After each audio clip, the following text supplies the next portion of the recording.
Ngayong gabi nga ay makikilala na natin ang Big 4 ni Kuya.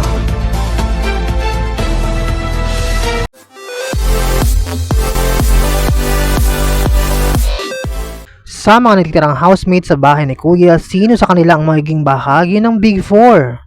Maganda ng lahat ng mga taga-suporta ng housemates dahil ngayong gabi nga ang huling eviction night ng Pinoy Big Brother Gen 11 bago ang The Big Night.